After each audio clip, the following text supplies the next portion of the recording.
Several times on a program, you get the distinction of introducing a keynote speaker, and you go through the formal phases of that speaker and their bio. But I'll tell you what, I'm excited about having Dr. Catlett here this morning.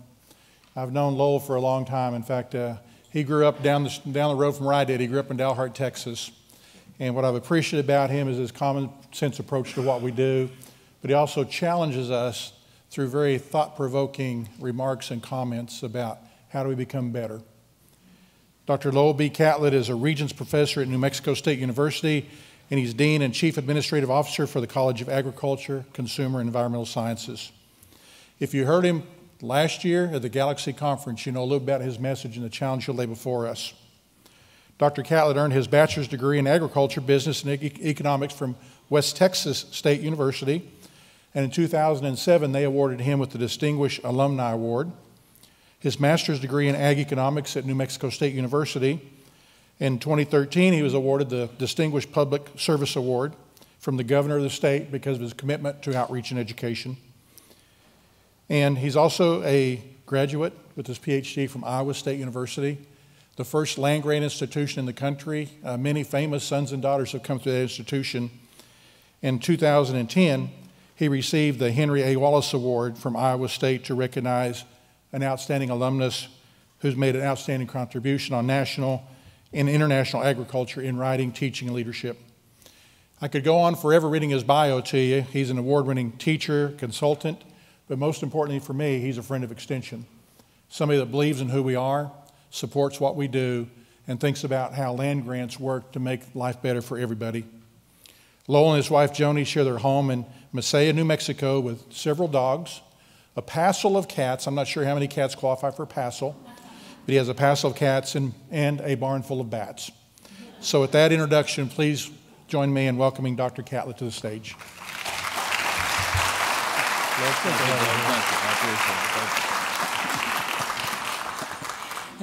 Thank you very much, Doug, for that kind introduction. Good morning.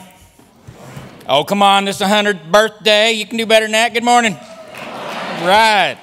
As Doug discreetly told you, I'm not sure I'm qualified to do this opening presentation to you because I did grow up on a ranch, the Panhandle of Texas, and I remember that fateful day when I told my late father that I was not cut out to be a rancher, and his comment pretty much was, well, given your work ethic, I agree with you. And and he was okay with me not being a rancher, but he got really disturbed when it was obvious I was going to study this field of study called economics. And one particular day he said to me, you know, economists are those people that go in after a battle and shoot the wounded. And then he commented, you know, he said, you know, the reason economists exist is so meteorologists have somebody to laugh at, you know. And so, and then one particular time he said to me, and, you know, I think he was teasing me, you know, he said, I really realized you were cut out to be an economist when you were in high school. And I said, what?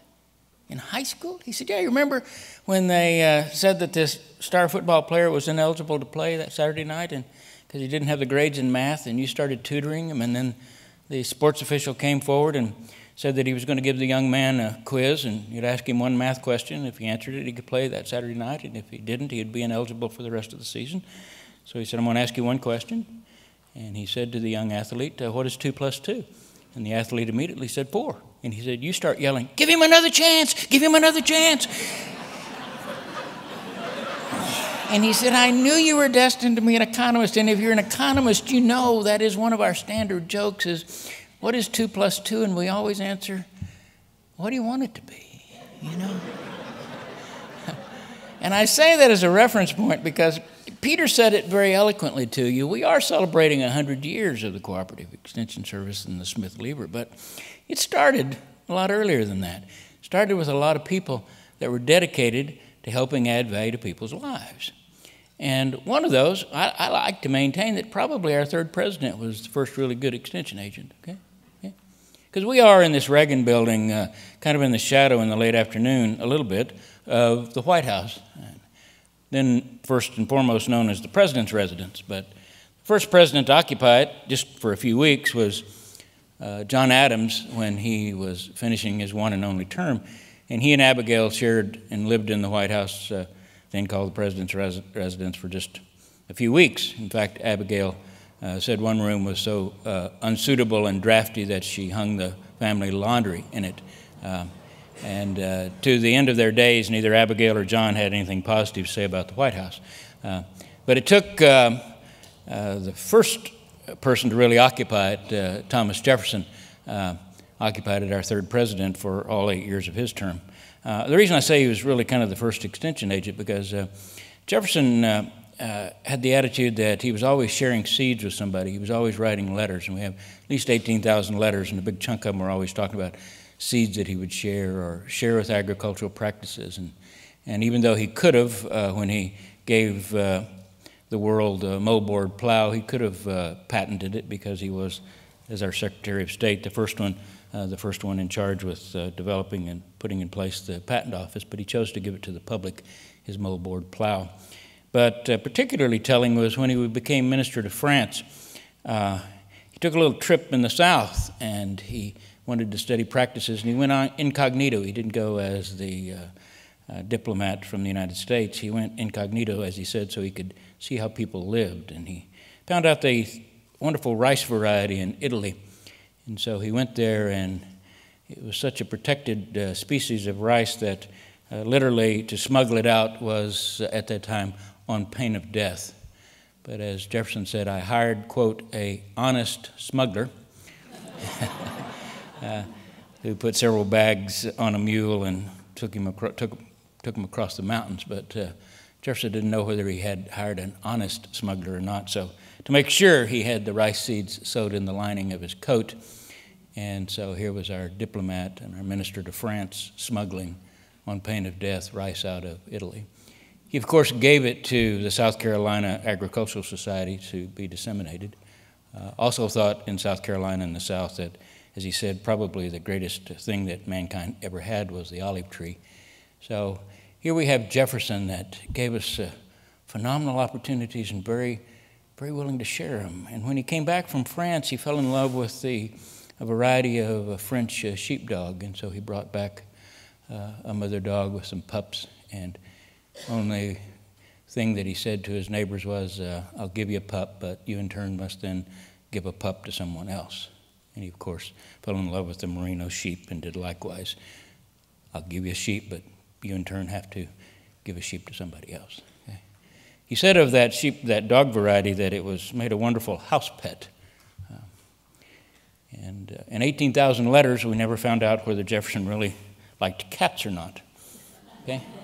But if you'll take the behind-the-scenes tour of Monticello, you'll find in the upper rooms, in a behind-the-scenes tour, that several of the doors have about a 5-inch perfect circle drilled through the door so that the cats that occupied the upper stories were the mice and the rats. So we never knew whether he liked cats or not, never knew where they lived in the White House. But Jefferson was famous for saying this: I would rather dream dreams about the future than read histories of the past. Now, he himself understood the past because he gave this nation our definitive document that defines us, the Declaration of Independence. He only did that because he understood the past. But he understood, perhaps, that it was important to dream those dreams about the future. It was left then to a remarkable gentleman by the name of Abraham Lincoln, who was a real student of the Declaration of Independence, to fulfill many of those dreams, because on that fateful year in 1862, when he signed the Morrill Act, he also did some other things, didn't he? He also signed the bill that gave us the Transcontinental Railroad, which fundamentally changed the face of agriculture. He also signed the bill that gave us the Homestead Act, which fundamentally changed the face of agriculture. He also gave us the bill that established what became known as the United States Department of Agriculture. Pretty good year, 1862. Okay? But Lincoln himself was a phenomenal animal lover. We know for a fact he had cats in the White House. Okay? Because we know in the depths of the Civil War, Lincoln rode up to see his General Grant, and as he dismounted, it was a very bitter, cold day. He had his large overcoat on, and a mama cat and a couple of kittens were there, and obviously very skinny, and Lincoln inquired of them. And Grant said, "Oh, they're just the damn camp cats." But she was pretty emaciated, so Lincoln just picked up the mama cat and the two kittens and stuffed them in the presidential overcoat and brought them home. They were subsequently known as the General's cats. And at that time, there were so many cats in the White House, it was affectionately known privately as the Cat House. But Lincoln loved dogs and let his children have all kinds of dogs and cats, and allowed his sons to have a pet goat pulling a wagon through the bowels of the White House. Phenomenally compassionate, wonderful man that gave us phenomenal opportunities. But his life was cut short, as we all know. And the gentleman that followed him, Andrew Johnson, after the Civil War was over, and as Peter said very eloquently, the movement in the South was to help them. And so that fairly newly established Department of Agriculture, a gentleman by the name of Oliver Kelly, Mr. Johnson implored him to go down and come back and tell us what could be done about the impoverished nation problem with the South. And so he did, and he spent several months and he came back, and in his subsequent report said this: the South is very productive. They can feed themselves. Like all of us, they can benefit from scientific innovations, but they can feed themselves. What is the real problem is the total deprivation of social contacts. They need people. They need to be around people. And if you know your history of agriculture, it started the great movement in all the agricultural organizations to solve those problems. And the National Grange, and the Farmers Union, and of course the infamous Farm Bureau started, and they were about, disseminating seeds and agriculture and information, but it was as much about getting together and being people and helping us learn. And that's great, except, the problem with that, and I don't use PowerPoints, you know me, this is it, okay. The problem with that is if you're lucky enough to live near a Jefferson, you get the benefits. If you're lucky enough to have a very great leadership in a farm organization, you get that benefit. But not everybody did, and it was hidden, and it was spotty. And that's the brilliance of the Smith-Lever Act. We're going to give you the money, the foundation, to make sure that it's not spotty. That you'll have the capacity funds to hire people and let people, help people add value to their lives. That's worth celebrating, okay? But it started a little bit earlier.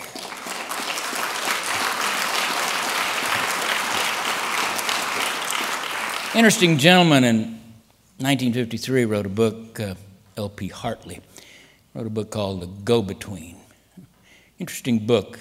But the early part of The Go-Between that he wrote, in fact, the opening sessions of it, L.P. Hartley says this: the past is a foreign country. They do things differently there.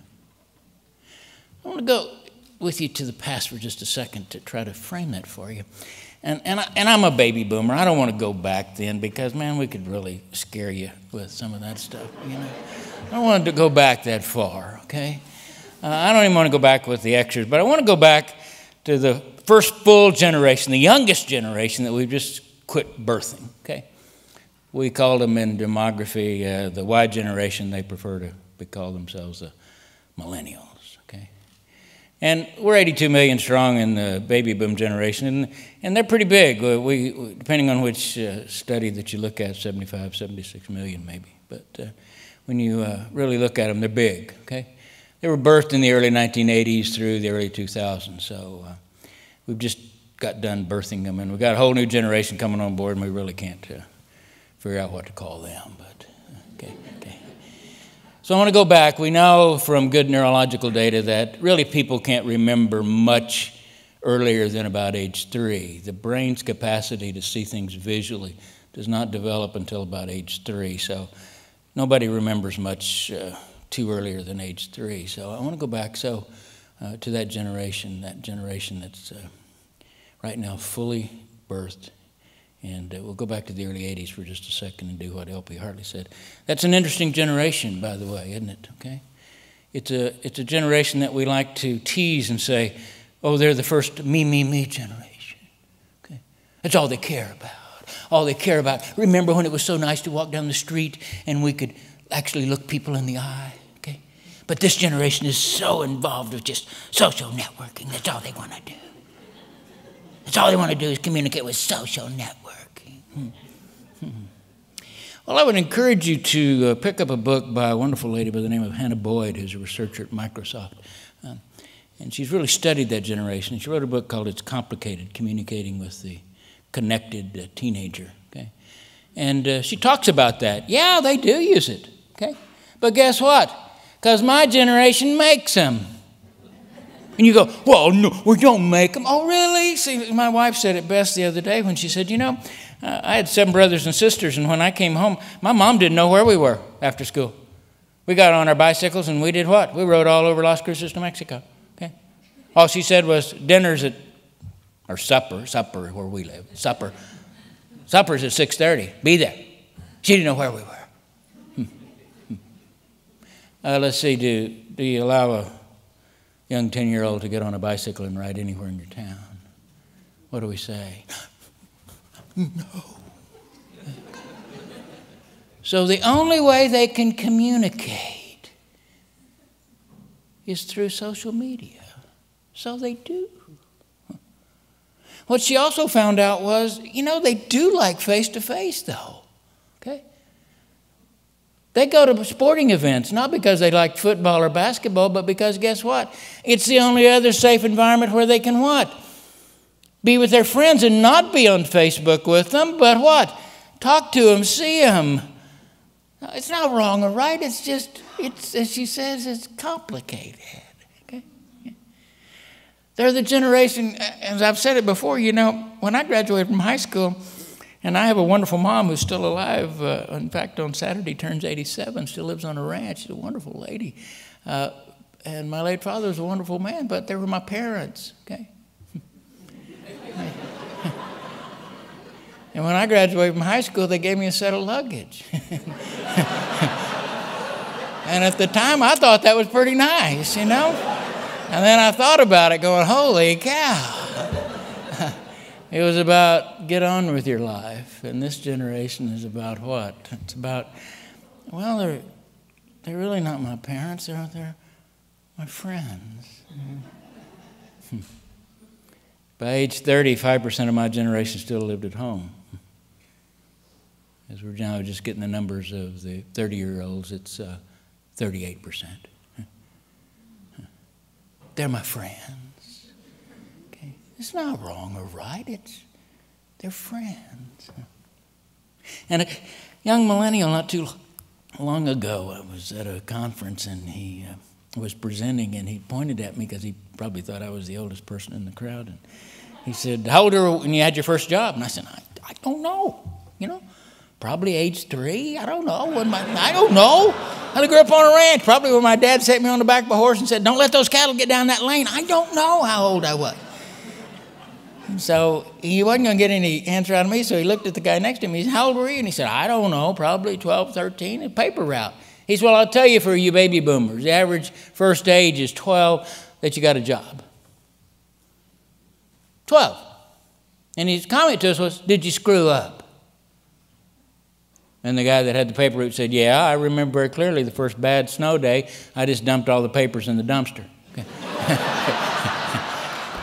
And didn't dawn on me that these people were my mom's friends. So I spent all day dumpster diving so I could go then spend all day delivering them. See, so yeah, I screwed up. He said, by 16, you're a pretty good hand, weren't you? Yeah. He said, let me tell you about my generation. Our first job is and was 22. And his comment was, you think we're going to screw up. You think I'm going to get employed and then say to my boss the first day, I'm not going to be here on Thursday because that's when we go fishing. he said, you know, we're going to screw up. And his brilliant comment to us was, be patient with us. We're starting at age 22 where you started at age 12. Okay? It's not wrong or right. It's just a different one. So I want to go back to when their first, that generation, that's who I'm talking about. I want to go back, as L.P. Hartley said it, and that the past is a foreign country. They do things differently there. So their first recollections are in the early 1980s. And they would say, remember when you used to call a travel agent to get a plane ticket to come to Washington, D.C.? And they oftentimes wouldn't stay on the phone with you and tell you your choices. They would have to get back to you. And so they'd call back and give you one or two choices. And then they always ask the question, this is the early 1980s, smoking or non-smoking? What? I'm in an aluminum tube with another 150 people flying at 500 miles an hour for 4 hours, and you want to know whether it's a smoking section or a non-smoking section? That's like having a pee, no pee zone in a swimming pool. I'm sorry.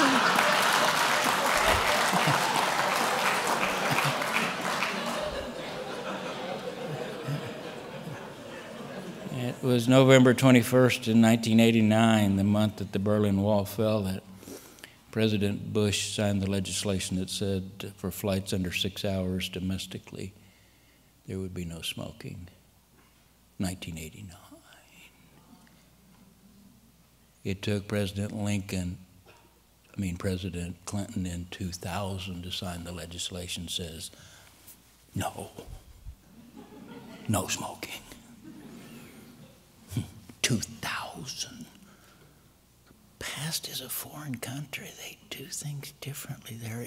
Any of you remember, not just the millennials, when it was long distance and local?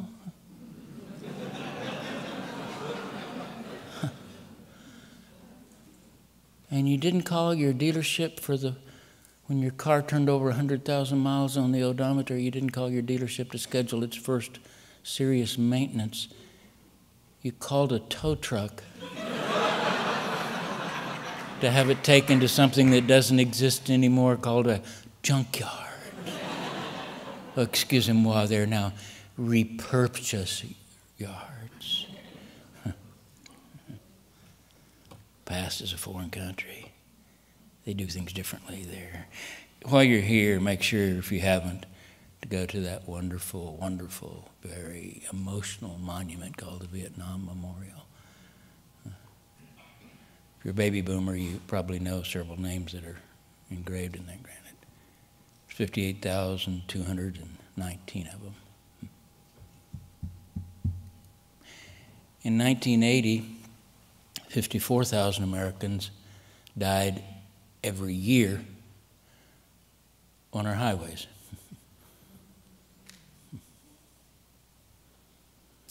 Vietnam, we think, is by historians the longest conflict that we've ever had, from the fall of 1955 to spring of 1975, that 20 years. 58,219, tragic, all of them, but in that same period of time, 1.2 million Americans died on our highways. Past is a foreign country. They do things differently there. I remember the first time that seatbelts were installed in cars, my late father said, I'd rather just be thrown out of the pickup.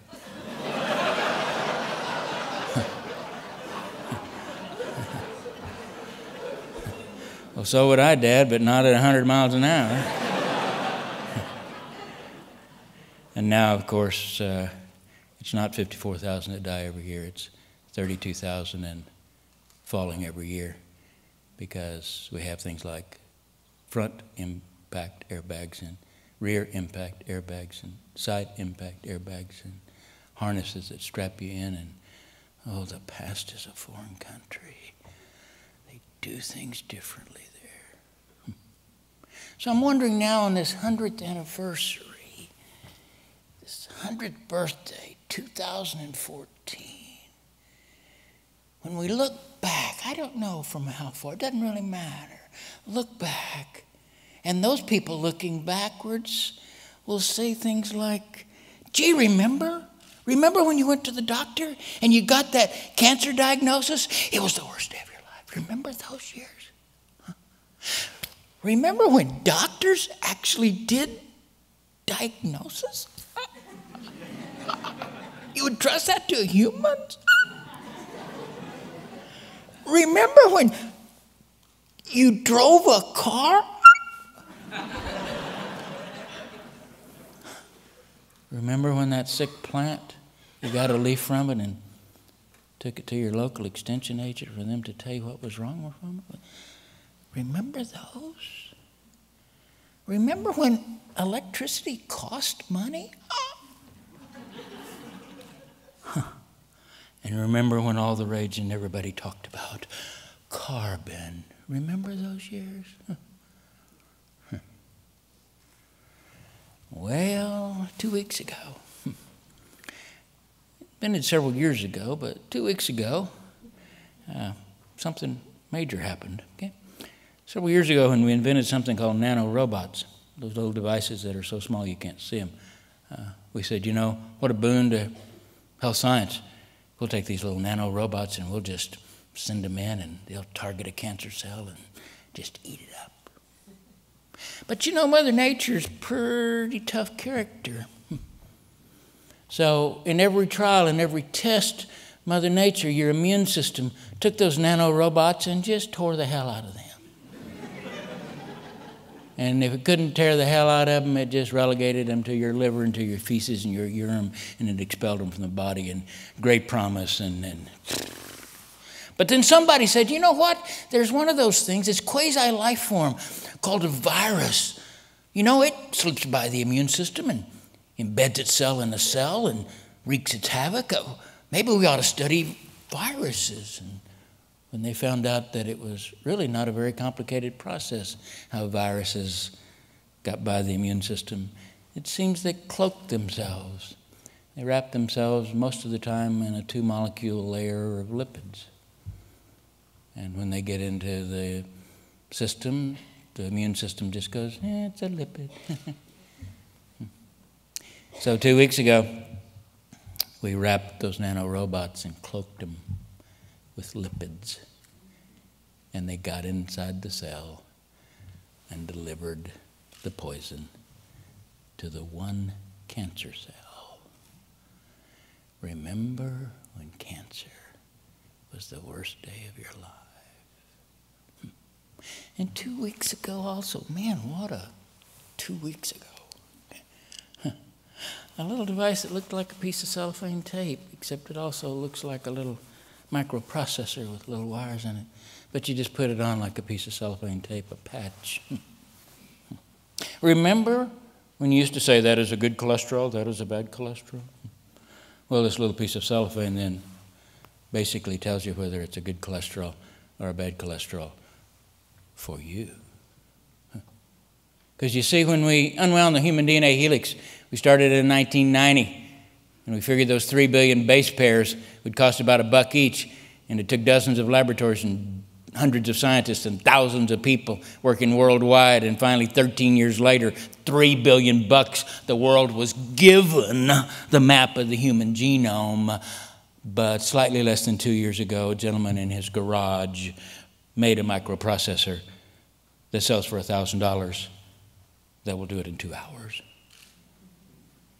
And now it's in a little cellophane patch. And the beauty of it is it will tell you whether the medicine that you take has a reaction to your own biochemistry or to the other medication that you're taking. Just throw the patch on. Interesting implications. And oh, that thing that those millennials love. Interesting thing about this one, because it got ramped up this year.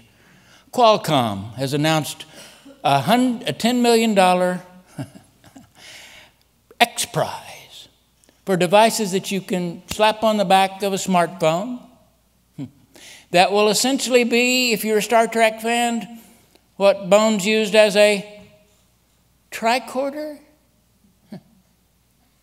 What's already been slapped on the back of a smartphone is a device that you can take a water sample and it'll tell you whether it's potable or not. You can take a sample of a swab from that chicken and know whether it has E. coli. You can take a drop of your own blood and it'll do a white cell and a red cell count.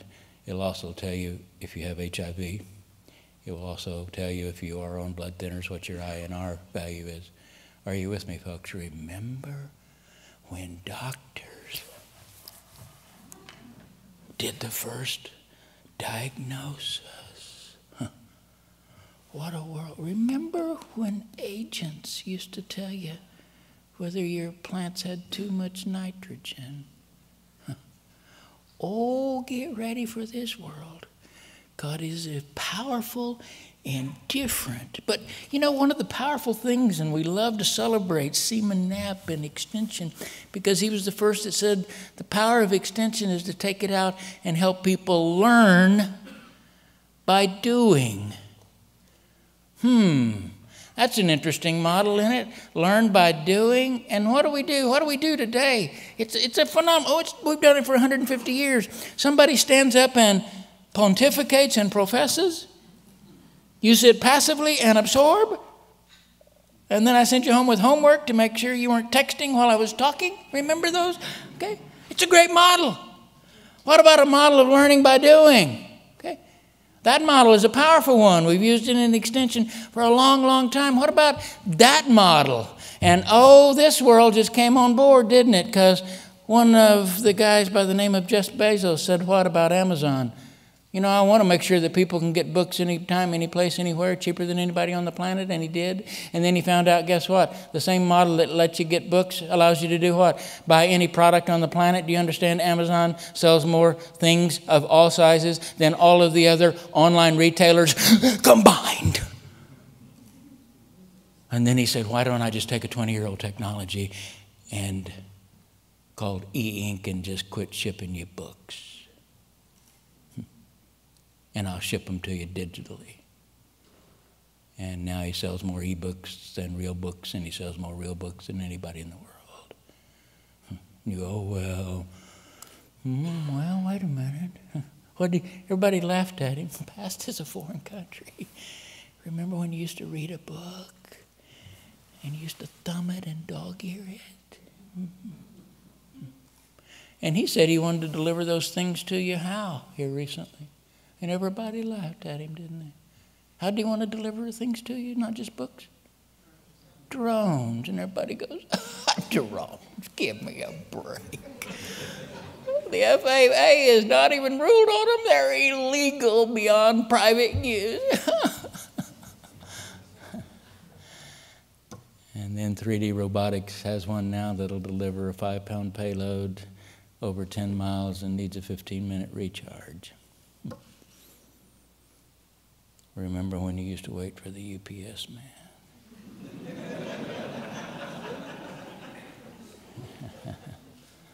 Oh, the past, it is a foreign country. And Knapp told us you learn by doing. So what is now accelerating? Remember that millennial generation that we said was the me generation? Last fall, the largest sporting event in the world, the largest entertainment venue in the world, dwarfed all the others. The Staples Center sold out in 4 minutes. And the Staples Center sold out in 4 minutes was for the game playoff between gamers for a team from China and South Korea. It wasn't the size of the Staples Center. It was the fact that 20 million people worldwide played along with them. They said the nerdism in the room was quite palpable. Oh, that generation, interesting, isn't it? See, my generation, we pay $100 million to an 18-year-old shortstop because we pay $100 for a ticket and $13 for a beer. remember when the national pastime was baseball? It's not wrong or right. They're just going to do it different. And if we can do it for gaming, what about that wonderful concept called learning by doing? Maybe we won't be doing it with real people. Maybe we will be doing it with something called augmented reality. How do we train pilots? Simulator. How do we train people to drive a $250,000 tractor? Simulator. Put in about 100 hours, guess what? Oh, and you know, we found out an interesting thing too in healthcare. We found out this from a long-term study, that those people that get sued for malpractice versus those that don't, in the long-term study they found out the accuracy of their diagnosis. As a group, there was no statistical difference. Oh yeah, there was people that left a set of scissors in you. Okay. But from a group standpoint, there was no statistical difference in the accuracy of their diagnosis. The difference was the ones that were not sued spent on average 3 minutes longer with their patients. Something to be said for bedside manner. And now we have a robot and a simulator that helps you do what?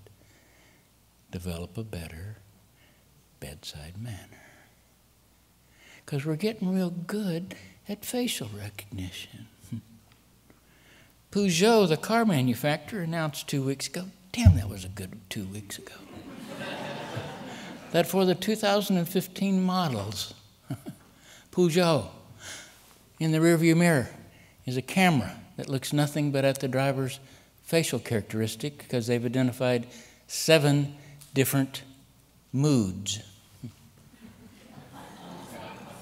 If you get in and you're obviously melancholy, it starts playing peppy music on the stereo. If you get in and you're really mad, it don't start.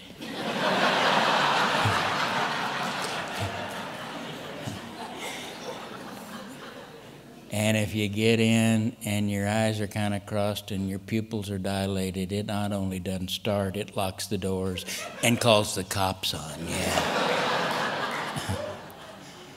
Remember when we used to let people drive. Oh, the past is a foreign country. They do things differently there. Interesting thing about it, those of you that have veterinary medicine schools in your land-grant colleges, those of you that have med schools for humans in your land-grant colleges and universities, you know that the way we train these people is very exact. We do what? We make sure they have a bachelor's degree in something. Then we do what? Let them spend another 4 years doing what? But for the first 2 years in most places, sometimes 1, sometimes 3 in some of them, when you do the surveys, they're all vary. But they spend 1 to 3 more years, 2 years on average, in classrooms again. And then they all have elaborate what? Cloaking ceremonies, white cloak ceremonies, to signify that you're done now with formal education and you are cloaked to start your clinicals, where you can really start learning by doing. Except last fall, a lady that's mayor of a very large California city came up afterwards and said, let me tell you about my daughter who just graduated from a very prestigious college in California with a biology degree. And she entered a very prestigious medical school in California for humans. And her first day, she was cloaked and handed a fully loaded iPad and taken to a local hospital to start her clinicals. No classrooms. I said to her, let me know when she's done. I want her as my doctor. I'm not making light of what we do today. I'm just trying to tell you, guess what? There's 37,000 refereed scientific journal articles published every year in human medicine. There's another 18,000 in animal medicine. There's about 7,000 that cross over between the human-animal bond. Nobody can keep track of them because she turns in her fully loaded iPad approximately every 10 days, and it's updated with all the latest technology. Oh, remember when you had to sit in a classroom just as a foreign country, they do things differently there. It will change the face of education.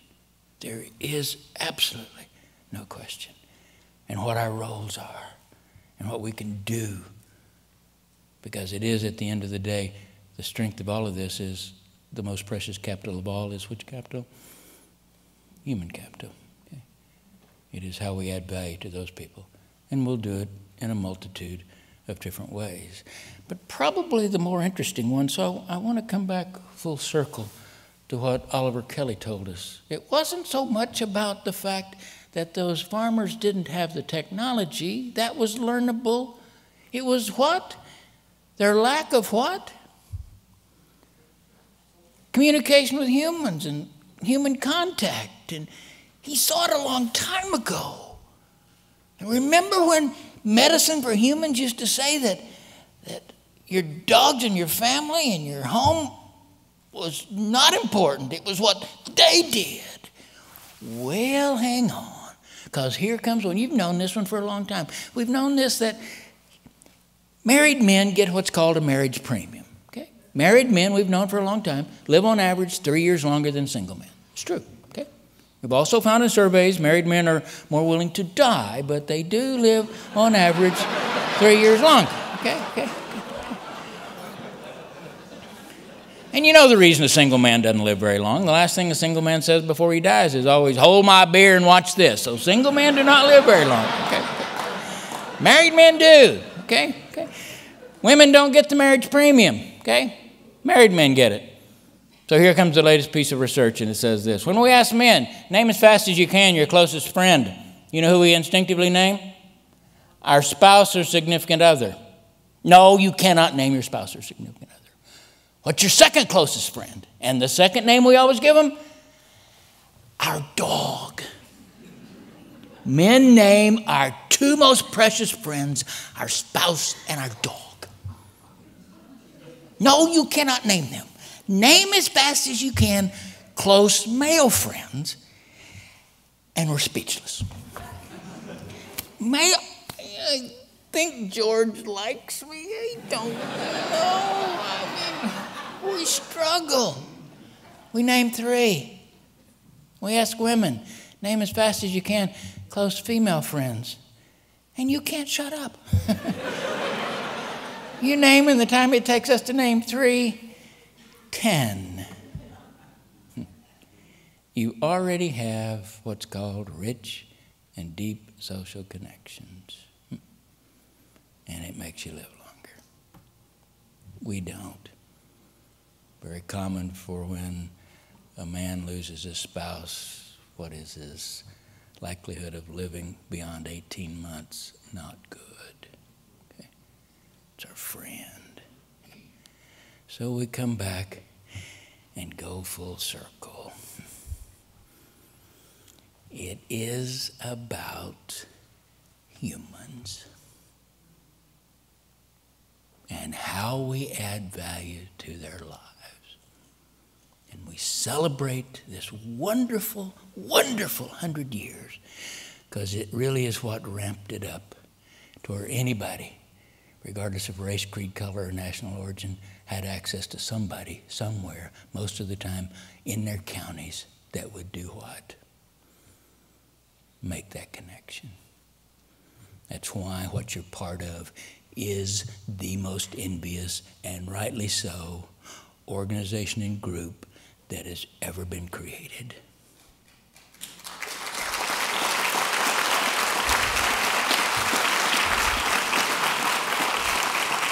And if you doubt what I told you, then go to your library. Remember when we used to have those?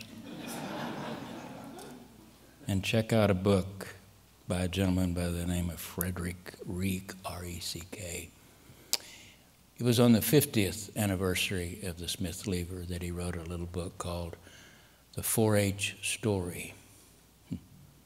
He tells you the history, a little bit of it, of 4-H and the Extension Service, and how, as Peter said very eloquently, its start, for the most part, in the South, and corn clubs for boys and canning clubs for girls. But what is powerful about it is not that it is about the past, but the little last chapter of it was about the future. And in the future, he said it would still be about touching people, adding value to their lives. And it would be done in so many new ways he couldn't identify. The past is a foreign country. They do things differently there. But they still must have humans touch other humans. And we own that in the Extension Service. Happy birthday.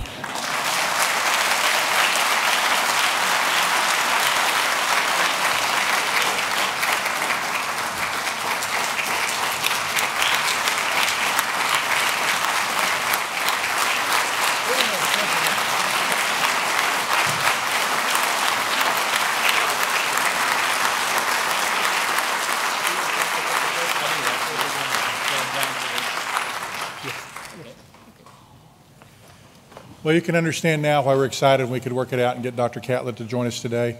We're waiting on a couple scheduling things, getting Secretary Vilsack here, and so Lowell's agreed to take one or two questions from the audience if you want to follow up on maybe one of his suggestions or get his opinion about some things moving us into the future. We don't have a roving mic, so you just have to kind of stand up and use your indoor voice.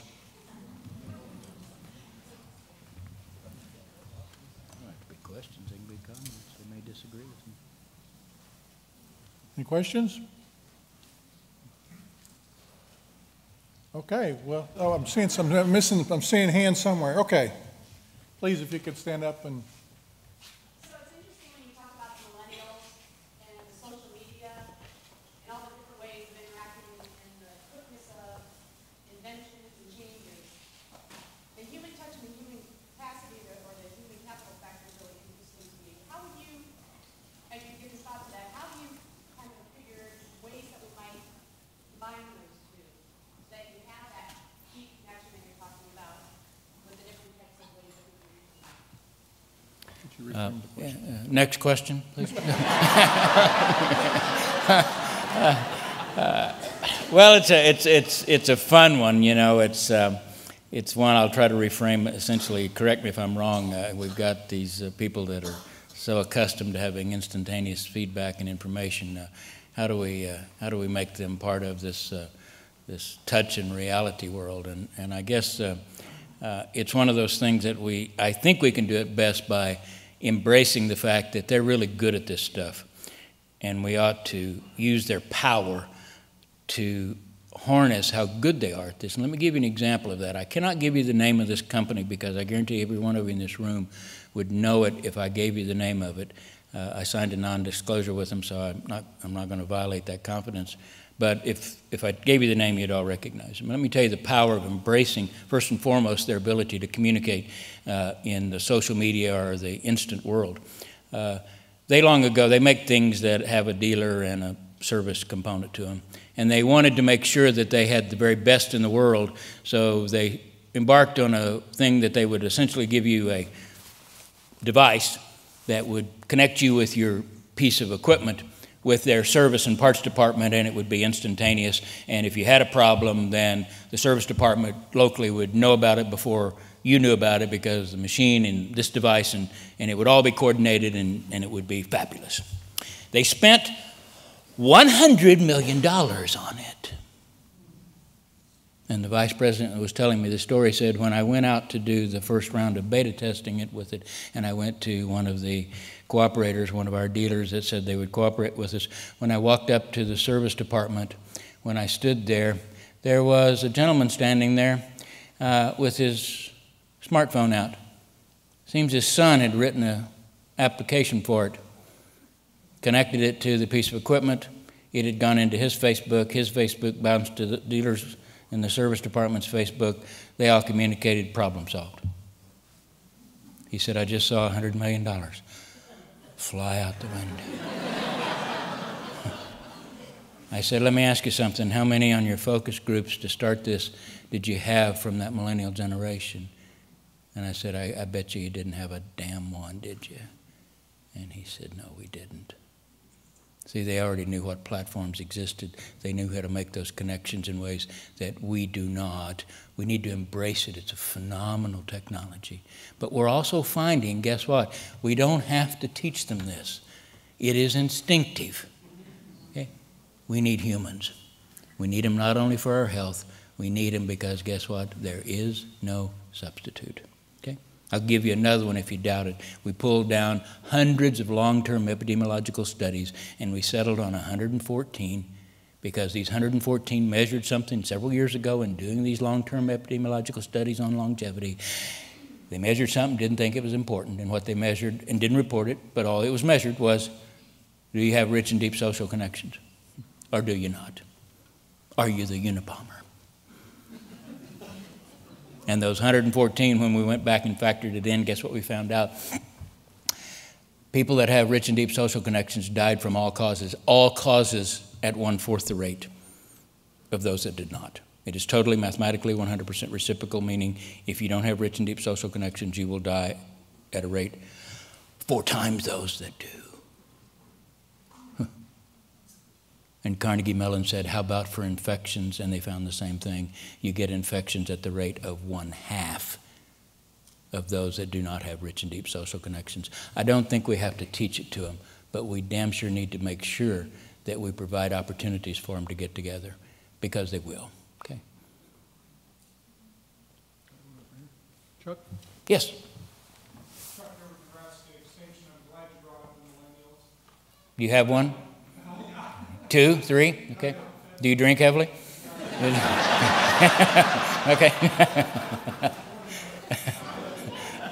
What I'm curious about is, those millennials are going to be sitting in a room like this 20 years from now as the leaders of this organization.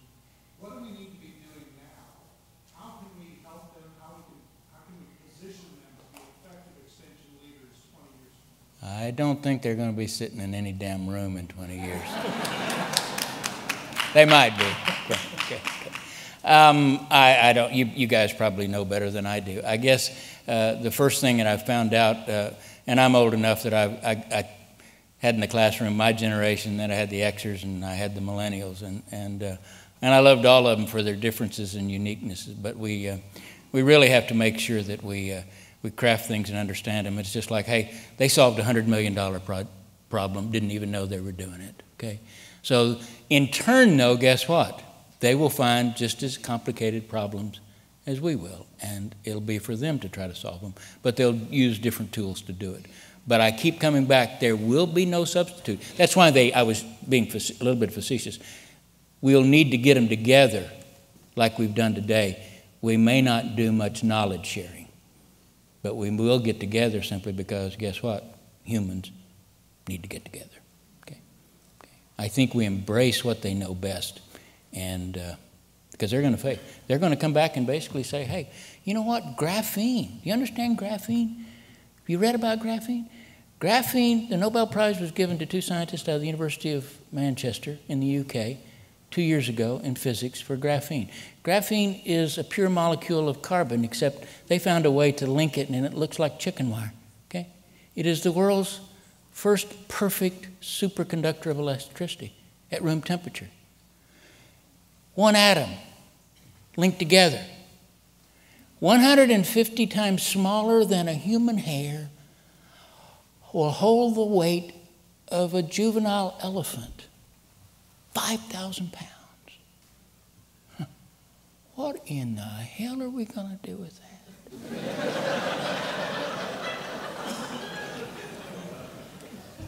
Well, already we've bumped the efficiency because we can spray graphene on any surface. So now a solar collector is what? It isn't a flat panel on your roof. It's anything. And if it's the world's most perfect conductor of electricity, the first trials of it in solar collectors, it boosts the efficiency. The best we can do is 20% right now on any commercial scale. It bumped to 40 just like that, and they didn't even try. Remember when electricity cost something? We don't know. We have no idea. They will embrace those and solve problems. But what about a world where it's free? I don't know. And when graphene gets hold, Stanford did an interesting thing with graphene. It's one of those great things about serendipity. 2 weeks ago. Damn, 2 weeks ago. I'm going to go back in history and mark those dates because that really happened a lot. Stanford said, let's just take this graphene, because everybody's trying things with it now. And they said, let's just expose it to hydrogen. When they opened up the results of the research, they were trying to figure out a way to do some things on electrical conductivity with it. And laying on top of it, after it had been exposed to hydrogen, was a perfectly pure layer of diamonds. Holy cow. We've got to embrace their strengths. They know how to do it. But they'll still be solving human problems. Yeah. Yes, ma'am. Sabine O'Hara, University of the District of Columbia. Much of the foreign country of the past has been rural for extension. Mm-hmm. Now 50% of the population on the globe live in urban centers. In the U.S., it's already 80%. Mm-hmm. Those deep social relationships that you speak about and that I completely agree are so important, but there are different barriers to those when you're in an urban setting. That's right. Than when you're in a rural environment. That's right. Any thoughts about where that might lead us? Well, I loved Lyndon Johnson many years ago when he said that it's not so important sometimes they open the door of opportunity. Sometimes you have to help lead people through them. Sometimes people that live in urban environments don't even know the neighbor across the street because we haven't fostered ways to do that. I will tell you about this young millennial generation, though. One of the things I love about them is as this housing market came back, the really kind of old traditional thinkers about it said that, and planned for in many cases, didn't build them, that there would be right now a need for 1 million more single-family homes in the suburbs. And those of us that have done any work socially with them go, what? No. And guess what? They can buy them. Okay? A 3-bedroom home in the suburb is needed by less than 25% of the population. That is a household with children and 2 adults in it. Okay? What has grown by leaps and bounds are the multifamily units because guess what? In many cases, they don't want to buy them yet. We think they want to own them. No, they just want to have a swimming pool and walk to restaurants. And we got to understand how to foster and build those. Because it was Winston Churchill said very eloquently this, first we build our cities and form them, and then they form us. And it's especially true in urban environments. We have to build those things that help people the barriers are gone where they can. We have to maybe lead them through. Gee, who owns that one?